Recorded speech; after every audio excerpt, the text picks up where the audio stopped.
Everyone, my name is Joe Dillon, Public Information Officer for the City of Columbus, and I'm here with Mayor Keith Gaskin. Good afternoon, Mayor. Good afternoon, Joe. We're going to talk about the budget challenge that's just come up. This is recent news. The short version of it is that you have discovered some facts, some budget numbers that weren't accounted for. So give us a synopsis. Sure. Well, as you know, we have been going through the budget process for the city for the next fiscal year, which has to be approved tomorrow, September the 15th, and we've been working on it for quite some time. We had a budget hearing last week where the discussion came up about what types of raises we should give for city employees. Instead of like a 3% across the board, we were tasked by the council to look to see if we could do something on a merit style basis. And so the chief financial officer and the chief operational officer had gone back to look at the numbers to see what we could potentially do in that area. What we were hoping to do is to set aside a certain percentage of money for raises that wouldn't take it in effect right away, but once we had a process in place to identify those merit raises, then we would try to move forward with it. So you'd budget a raise, you just then decide how to spend it later. Right, later, Okay. yeah. That's how we were going to do it this time because of the challenge that we had. So while the chief operational officer was looking over those numbers over the weekend and was having difficulty once he was doing that to get the numbers to balance. And so on Monday, yesterday, he was looking to see where the shortfall was. And while he was having a conversation with someone from the local newspaper, there was a question asked about solid waste in the city. And it looked like from the paperwork that is on our website and is open to the public and that the media had, he had a question about the public waste line item. And what we discovered was that by accident, that amount of money was not in the proposed budget. It was the actual dollars. We get money. That money comes from the pickup of waste in the city, and so we actually take in more money than we spend, but we have to pay that bill obviously monthly. And so those payments had been happening, but that amount of money wasn't shown on the budget. How much was that? It's over $1 million. So we were taking in over $1 million from city residents.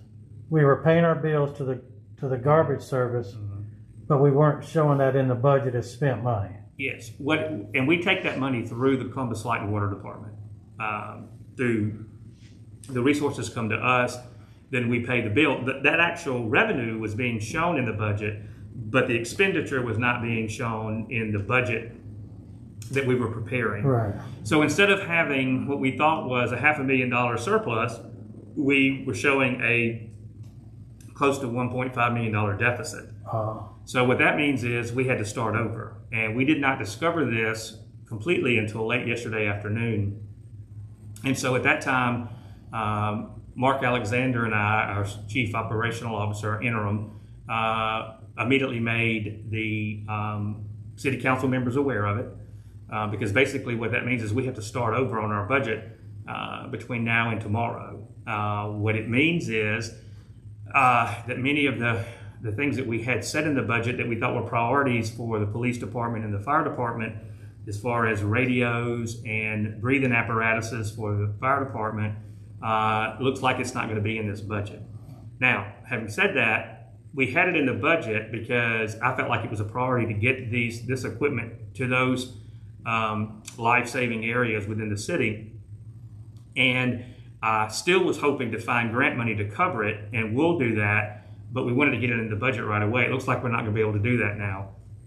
The raises look like they're going to be delayed right now too, but we'll be working overtime between now and tomorrow when we have the budget hearing at 5 o'clock at the Trotter, like we did last week.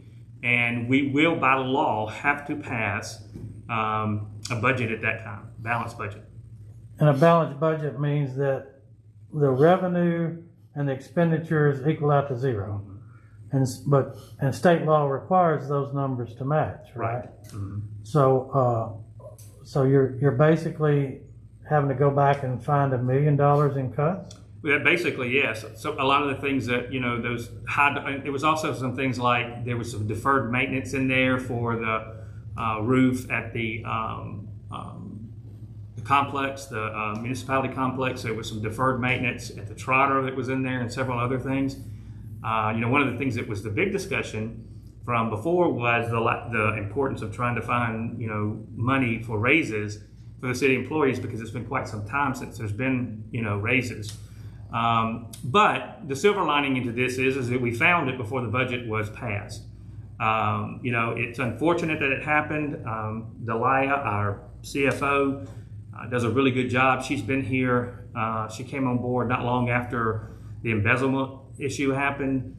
She has worked tirelessly to try to help us get good procedures in place, to help us clean up the budget. Since I've been here for the past 2 months, Delia has been here working late in the evenings and early in the morning. So it was a mistake that I hated that happened, but she has been trying to work diligently to make sure these kinds of things didn't happen.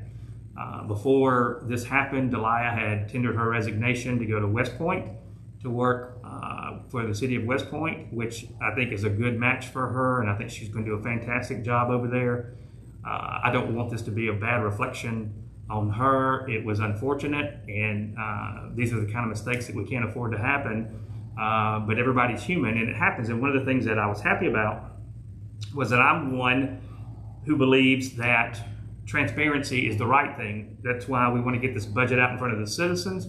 That's why we want to get it out to the media. And someone at the local newspaper was asking a very innocent question about solid waste, and that's what triggered for Mark to look into that area to see if that was what was throwing our budget off, and it was.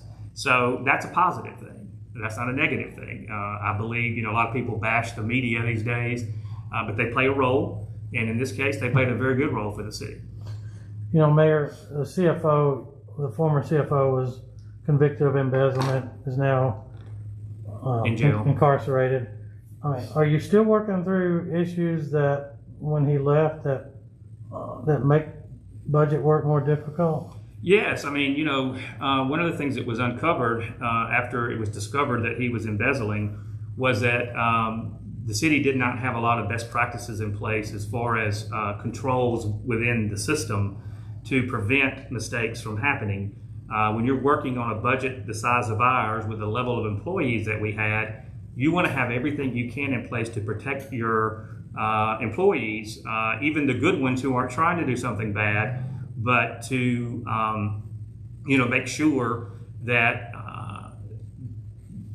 the dollars and cents, the taxpayers' dollars, or the stewardship of that is the best that it can be. One of the things that when I came on board, I was looking at the position of CFO and the COO.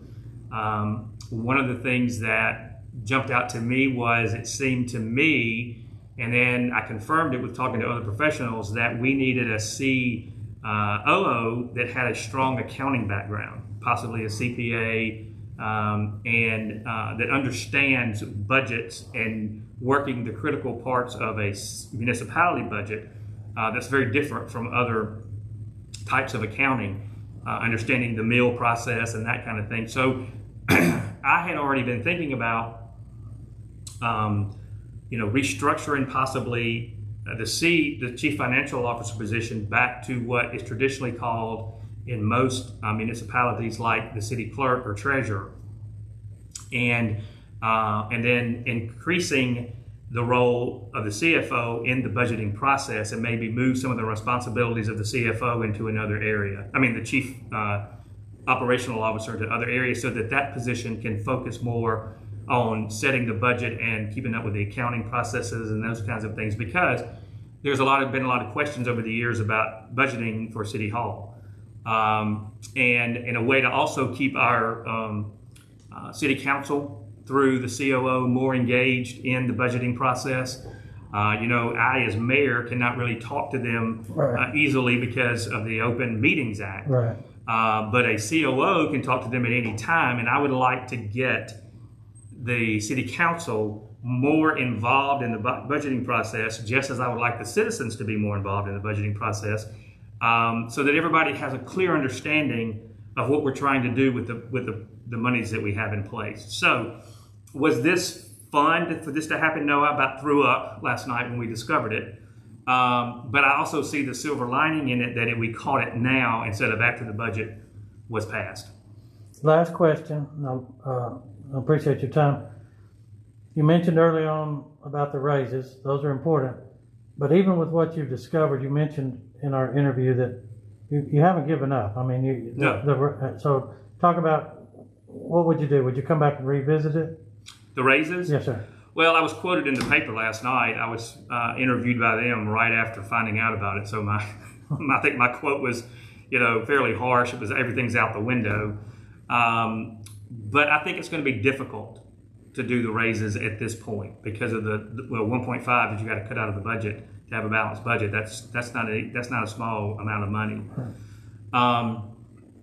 But making sure a lot of the positions within the city right now are underpaid compared to other municipalities our size and even smaller. We are committed to having the best working environment possible for our employees. There are many out there who are long past overdue a raise. We're very aware of that, and we're going to do everything we can to make that happen. I'm not going to never say never, but I think it'll be difficult in this particular budget. But we're also, during the budgeting process, I'm looking very closely at all the department head positions and the staffing of each department.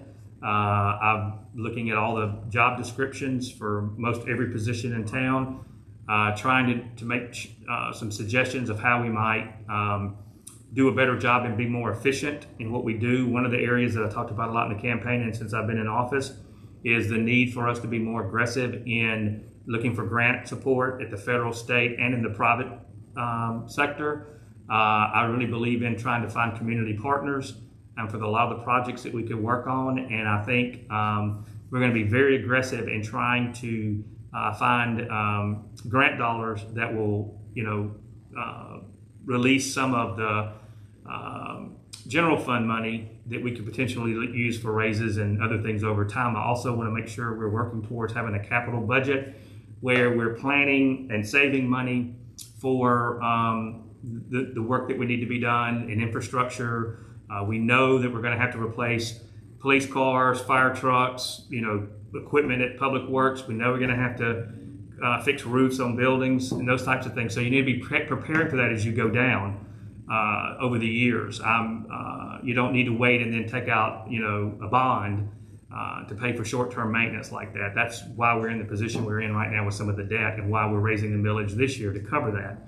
So what I would say to the citizens is, where this is alarming and obviously not where we want to be, we're going to get this fixed. We are still interviewing two firms that are experts in forensic audits. We're going to probably be bringing that before the council within the next month. I'm going to release the name of the two firms. One is in Mississippi and one is outside of the state to the general public so they can do their own research on the companies and that type of thing. Right now we're in talks with them about looking at the scope of what a forensic audit would be.